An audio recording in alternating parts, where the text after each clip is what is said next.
Today I'm doing my March Mystery Madness reading wrap-up. I have 5 books and I'll start with my favorite, The Murder of Mr. Wickham. This is kind of a sequel to all the Jane Austen novels, but a fan fiction sequel since, well, Jane Austen books are in the public domain, so people are allowed to write sequels and publish them for publish them commercially. But anyway, this is a sequel to all the novels, as in all the novels take place in the same universe in this book, and it's a murder mystery sequel. So it combines Jane Austen and murder mystery, 2 of my favorite things, which was why I had to get it. And I really liked it. I like both the Jane Austen style. I mean, the writing is actually easier to understand because it's written in a more modern language, but I like the kind of Jane Austen style drama going on within these characters and reading about the lifestyle those days. And I like the murder mystery. The main characters are the the son of Mr. Darcy and Elizabeth, Jonathan Darcy, and the daughter of Catherine Morland and Henry Tilney. What's the name? Juliet, yeah. So they're kind of love interests, but they haven't exactly got romantically involved in this book. They're just solving a murder mystery together, and as the title says, the murder of Mr. Wickham, and he's the one who gets murdered. And Jonathan and Juliet team up to solve the murder. Okay, and forewarning, this has spoilers for all the Jane Austen novels. But anyway, this takes place in Emma's house. Emma and Mr. Knightley are married, and they invited several guests to stay in their house, including the Darcys with their oldest son, and several of the main characters from Jane Austen's main novels, like Eleanor and Mr. Brandon from Sense and Sensibility.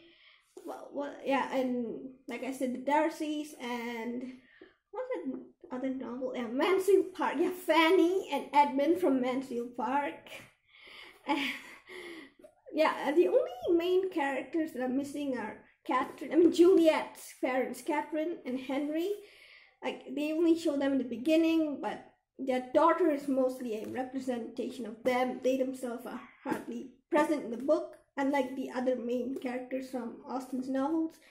And yeah, Jane and Bingley from Prime Predators are not really present. They are only kind of mentioned. And Sense and Sensibility, Eleanor and Edward. Yeah, Eleanor and Edward are not present as well. They are barely mentioned. So those are the only main characters who don't show up, but mostly all the main couples from each novel. For Persuasion, we have Anne Elliot, who's now Anne Wentworth, and Captain Wentworth.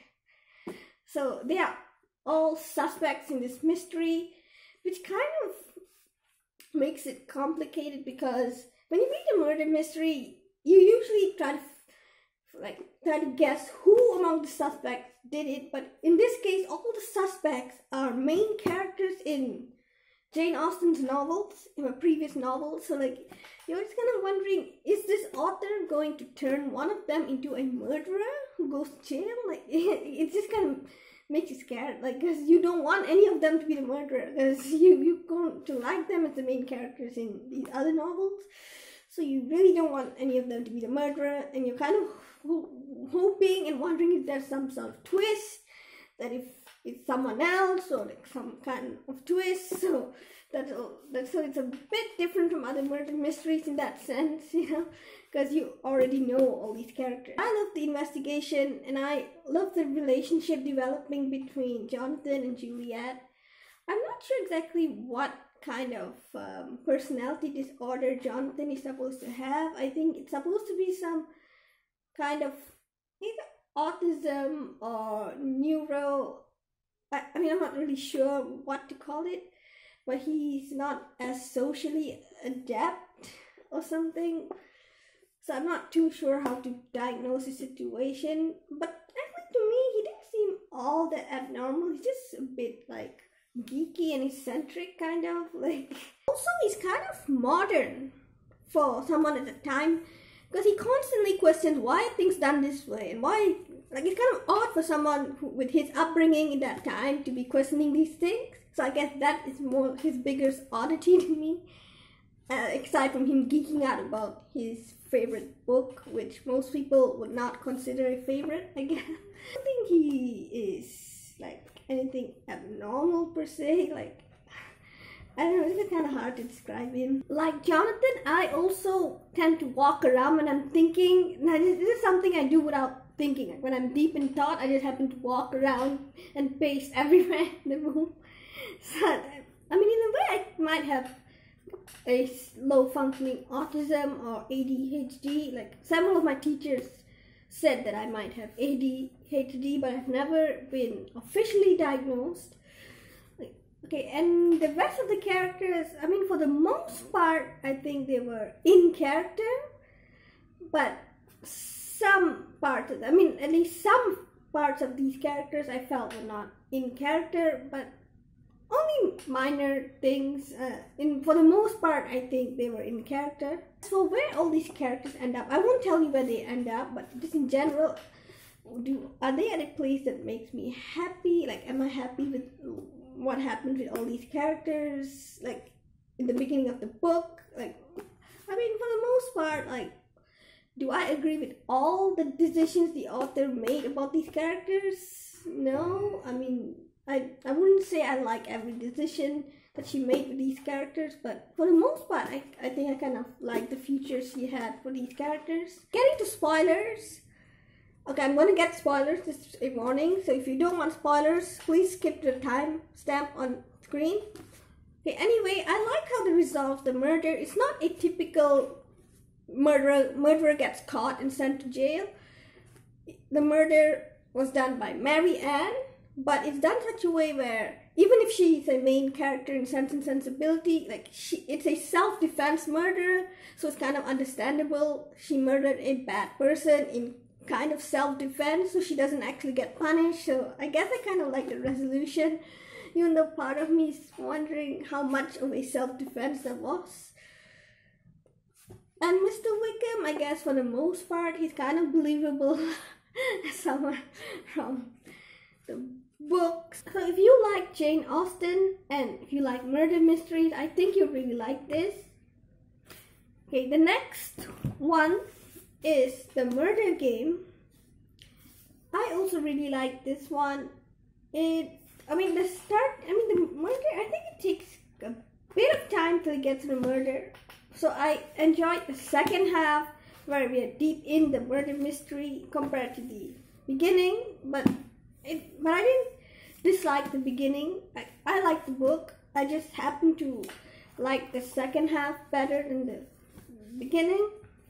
So anyway, it's about these guests who gather together for a murder game, but they are playing a murder game, kind of a role play thing, and each of these guests has some sort of history. It's a small town, and then this person that most of them have some reason to murder ends up dead, and so we have to solve the mystery of who did it. What else can I say without being entirely without getting into spoilers? I'm not sure if I can say much without getting into spoilers. I think the characters were interesting enough. The mystery was interesting enough. So I really like this. Is it Agatha Christie? Kind of, I guess. I guess the kind of twist and the way it's done has some sort of Agatha Christie style, which I like. Okay, now there isn't much more I can say without getting into spoilers, so I will get into spoilers. Okay, I kind of suspected that Lily's mom and Damien White's wife was involved. When they said they saw a blonde woman with, I don't remember the name, but this guy was Lily's biological father and Damien's best friend who ends up dead. I forgot his name, but when they said he was with a blonde woman and Lily's mom was blonde, so I kind of knew that they were having a thing. So, but I didn't expect that she was Claire. Okay, that really surprised me. But most of the twists I kind of suspected. And as for Lily's mom trying to make herself the complete victim, yeah, I'm sorry, but I really could not see her as the complete victim. Like, I really don't think she should have gotten away with it. I mean, okay, she doesn't get away with it, but the way they tried to make it some gray situation where she is a victim and deserves minimal punishment, like, no. I mean, okay, Damien White is not a good person, but I don't think he did anything to her that warrants her murdering him. Like, she's the one who cheated on him the day before their wedding. Like, kind of disgusting, honestly. Like, the day before your wedding. And she never told him that he might not be the father of Lily. And even if we accept that she's so dumb that she thought the other guy couldn't be the father because they only did it once, but when she started suspecting that the other guy was the father, when the child resembled him, like, why would you not come clean then? Like, that is paternity fraud. And I have no sympathy for cheaters or people who commit paternity fraud. And her saying that she couldn't get out of it because he threatened to financially cut them off. Like, he didn't even threaten to murder her or do anything bad to her. He just threatened to financially cut her and the child off. Like, lady, get a job and support your own self. Like, what the hell? Like, that really does not make me sympathize. Like, her reason that she couldn't leave is because he would financially cut her off. That's what she gives it. So I have no sympathy. Sorry. I sympathize with Lily for having these three as parents. Like, I mean, both the biological parents and her stepfather. And Damien White betraying his friend. His friend betrayed him before he betrayed his friend, by the way. Like, his friend had an affair with his fiancée the day before they got married. So, am I supposed to assume, like, his wife and his best friend are better than him? Like, they are just as scrappy as him. Sorry. Regarding Lily being the biological daughter of Hugh's brother, like, they don't seem to acknowledge that this makes her Hugh's niece. Like, they don't show him reacting to they don't show him reacting to her being his niece. He apparently loved his brother, and Lily is his brother's daughter, but they don't show him finding out or wanting to be in her life. I mean, in a way, she's kind of his only connection left to her biological father. So you would think that both of them would want some kind of relationship, but they don't really acknowledge that they are uncle and niece in this book. Okay, the next one is The Maid. I also really like this. It's not in a typical murder mystery fashion. I mean, it is mostly based on a murder mystery and a murder that gets investigated and solved. But it's like, usually in these kind of books you would expect the main character, the maid, to be kind of a sleuth, like an amateur sleuth trying to solve the murder, but that's not what happens here. Like, most of the book is honestly just more about her life than the murder mystery. The murder mystery seems a bit more like a subplot. I mean, maybe not exactly like a subplot, but almost like a subplot, because most of the book is like about her life, aside from the murder mystery, and her flashbacks with the murdered character and his wife. So I'm not sure if it's a typical murder mystery, even though there's a murder at the center of the book and it's a murder being investigated. But it's not typical in the sense that you get to the end and everyone gathers suspects and you find out who did it. And kind of towards the middle, it's more of a bit like a Law and Order, like it's more a Law and Order kind of investigation than a normal murder mystery investigation, if that makes sense. But I still really liked it. And The Maid, I can relate to some parts of her, but the one part of her that I cannot relate to is her love for cleaning. I absolutely do not like cleaning. Like, if I have to clean, that is a chore for me. I do not enjoy it at all. Like, I just do it because I have to. So, like, that is, she's the opposite of me when it comes to cleaning. And also, she can get a bit too much. I mean, a bit too particular. Like, no elbows on the table. On the table when you're eating. Like, I feel it's a bit much. Like, even for a clean freak, or like, it's just a bit much to me. I don't know. I mean, no elbows on the table. Like, if I have to be that conscious of my elbow when I'm eating, I don't think I can hang out with her. And getting to spoilers, if you don't want spoilers, please skip the timestamp on screen. Okay, regarding, what's that guy? Rodney, yeah. Even from the start, like, he's so shady. Like, even if he's, like, being nice to her, like, you can tell he's being fake, kind of. Like, you're wondering why she can't tell he's fake. But, I mean, I get that her personality, she's supposed to be not good at reading people, I guess. Like, even if it's kind of obvious, Rodney is full of shit, even if he's being nice on the outside. I mean, I kind of pity her getting burned by men like Rodney and the guy who stole her money. And he never gets caught. Not Rodney, I'm talking about the first boyfriend she had who stole her money. Like, he never gets caught. She never gets her money back. It's kind of sad. Like, anyway, the twist at the end of who murdered Charles Black, his ex-wife, I mean, I guess she should have been a suspect, other than we don't hear of her being there during the time.